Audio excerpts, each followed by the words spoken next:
In the late 19th century, New England was an industrial powerhouse.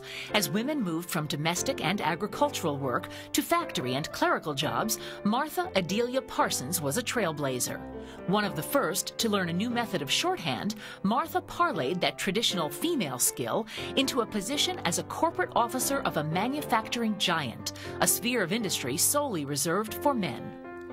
Born in Enfield, Connecticut in 1869, Martha, her mother, and two sisters moved to this Enfield home in 1888 after the death of her father. In high school, Martha was something of a prodigy.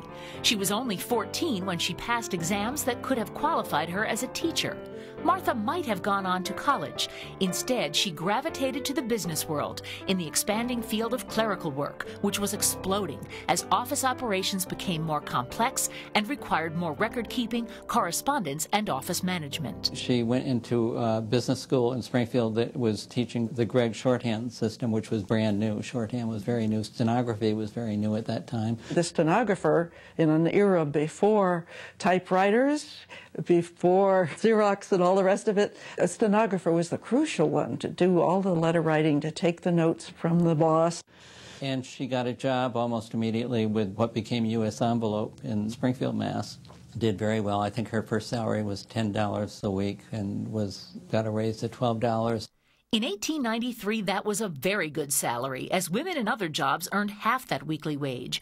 But at 23 years old, Martha made a bold decision, accepting a job in New Britain that meant leaving her family home and moving out on her own. She went to Landers, Ferry, and Clark in New Britain. Few people really knew shorthand and stenography, and she was considered something of a whiz.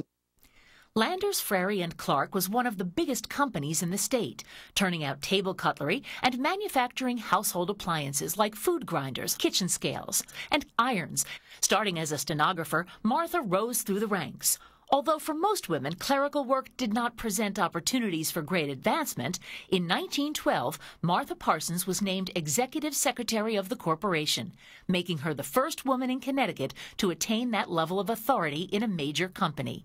And yet, whenever she would write a letter to another company, she was instructed to, by the board of directors, to sign it with her initials. She was told that people might just throw it in the wastebasket.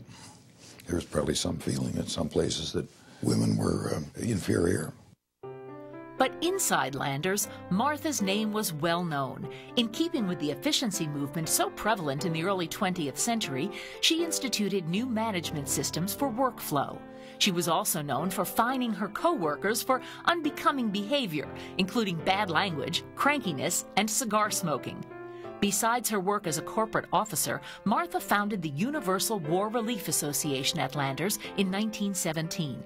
Energetic and ambitious, Martha devoted herself to her career and, like her sisters, never married.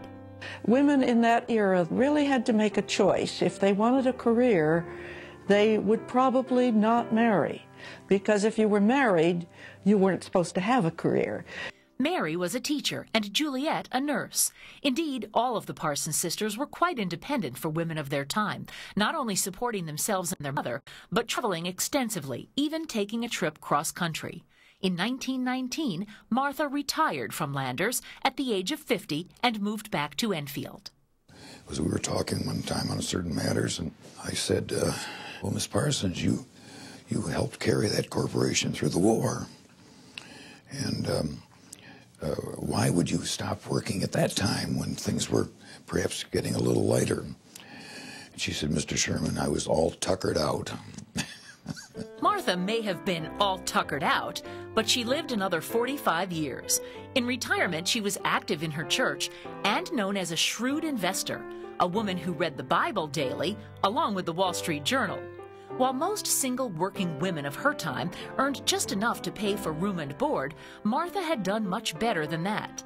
With her older sisters gone and no children as heirs, Martha planned to leave her beloved family home to her housekeeper, Ethel Rebecca Twining, whom Martha adopted when Twining was 50. Tragically, Twining died a few years after the adoption, so Martha poured her money into a memorial trust, which supports her historic home to this day. Martha was a woman of great purpose, and I think that's reflected in the fact that she did very, very well in business. Her purpose also shows up here. This was her domain, and she kept it, and she was very conscious of maintaining it, and she left it in a way that it would continue to be maintained.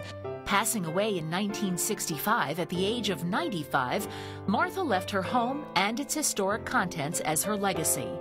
But Martha Adelia Parsons left much more. She clearly was ambitious and wanted to do something with her life, and so she did. And I think that's a wonderful legacy for all women.